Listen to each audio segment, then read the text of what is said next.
Hey guys, it's Lauren from It's the Kellys, and today we're going to talk about packing for a freezing cold winter trip. Recently I did a video where I packed for kind of more of a mild winter trip, but this one's going to be snow and ice and short days, long nights. Maybe you're even going to see the northern lights.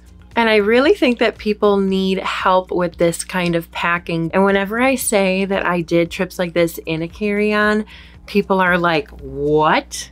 No way. You cannot pack for a freezing cold winter trip in just a carry-on. I have. I did it to go to the Northern Lights in Norway last year, where I was there for 2 weeks. And I even did it when I went on my Patagonia cruise and my Antarctica cruise. And those I actually did in just a backpack. Like, yes, it's going to be cold, but why do you think you really have to pack that much? Besides the winter gear, this type of trip is actually when I'm my most low maintenance.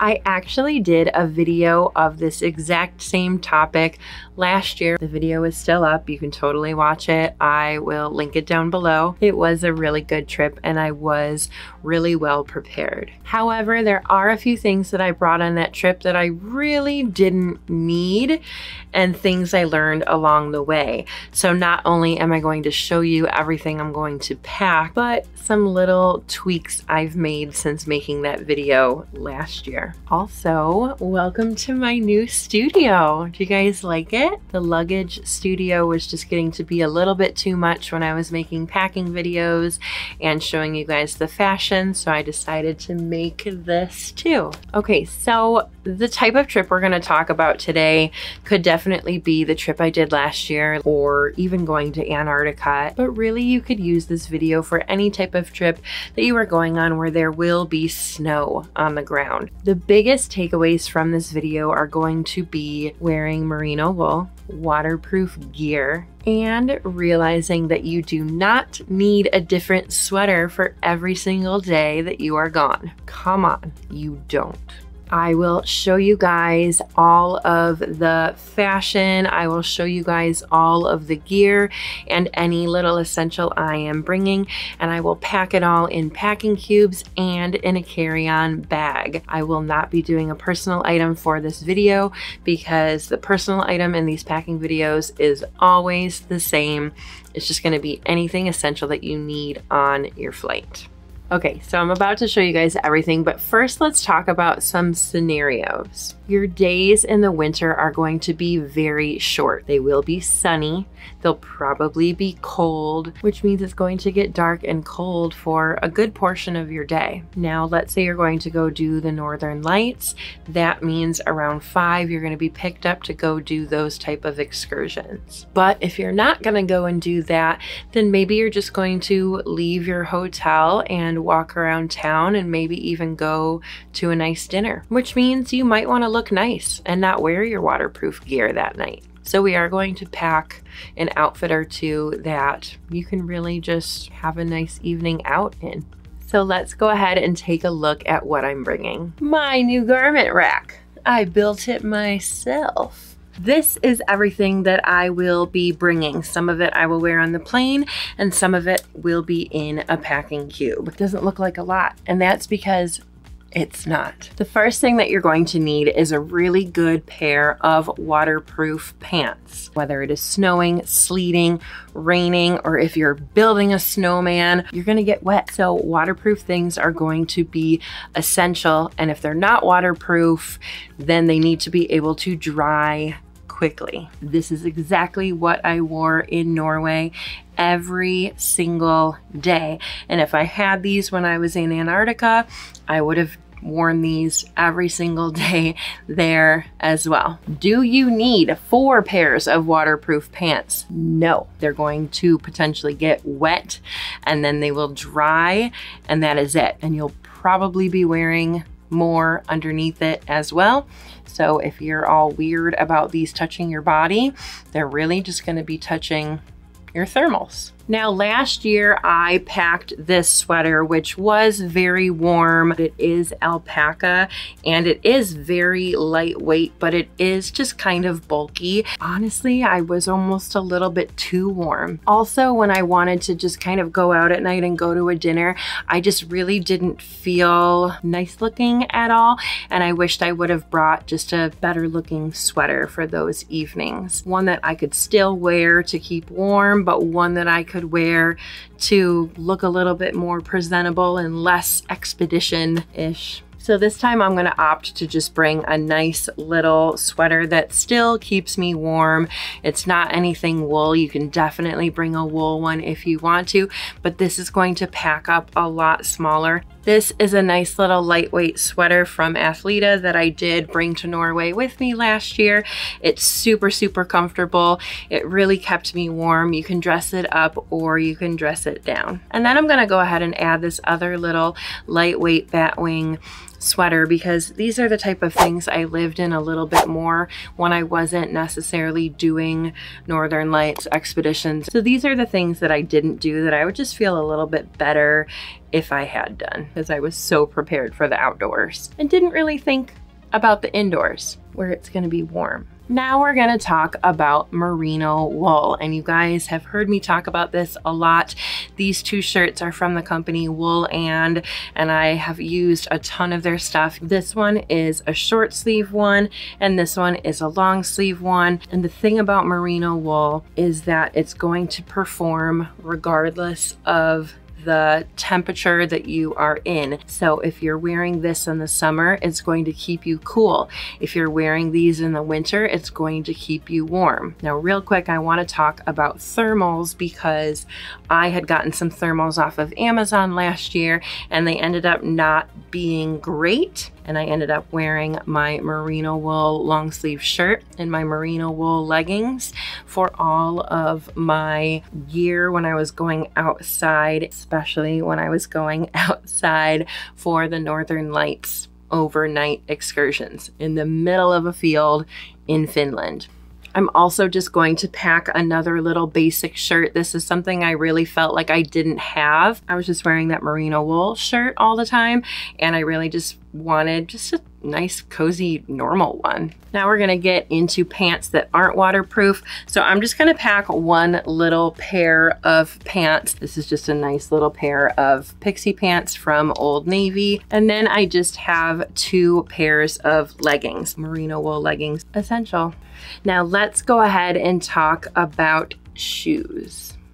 Last year, I brought these big old guys. You know, when you're going to a place you've never been to before and you're just kind of reading a lot of blogs or watching a lot of YouTubes, and I just saw a ton of snow and I saw everybody wearing waterproof winter boots. Now, are these going to fit in my carry-on? No, which means I had to wear them the whole time. Anytime I flew, anytime I was doing anything, and it just got to be so obnoxious. When I went, there really wasn't a lot of snow, and I ended up wearing just my normal waterproof shoes instead. Now, were these great for the nights at the Northern Lights? Yes, they were spectacular.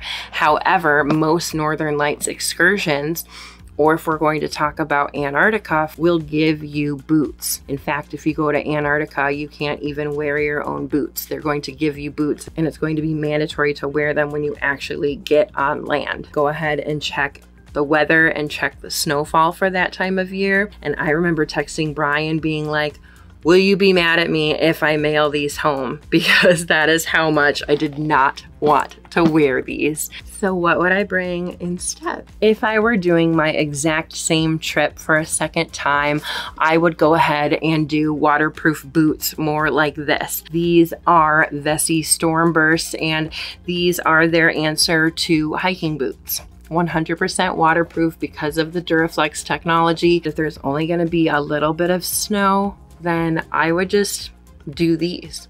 And as cute and great as those ones can be, what about those nights where I want to look a little bit nicer in a restaurant or something like that, when I don't want to look like I'm on my winter expedition? That's when I'm going to just do a nice little classic white sneaker And these are Vessi's as well. These are their Soho. These are totally classic, waterproof. If you go somewhere on your trip where there's not any snow and maybe just some rain, these are totally essential. Now I'm going to get into all of the winter gear in depth in just a minute, but we can't talk about what we're going to wear on this freezing cold winter trip without talking about a coat. And the best thing you can do is just wear a ski jacket. Pick the color that you want and go with it. There were even times I was walking around and I had to unzip it because it was so warm. And no, you don't want to put this in your carry-on.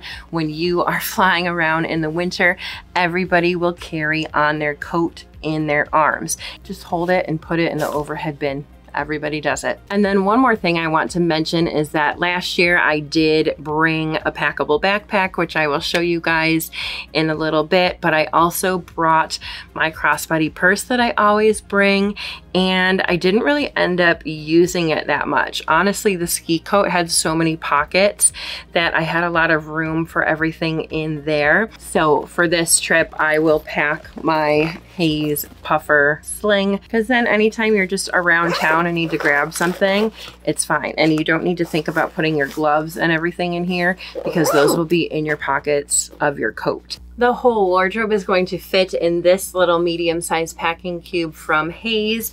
It is in the pastel set, and I'm going to use 2 more of them in this video. All right, here's all the clothes. I left 1 top and 1 pair of leggings to wear on the plane. Let's pack. The key is to always put everything to fill every single corner first. It doesn't matter if you roll or fold as long as it fits. And then you pack the rest.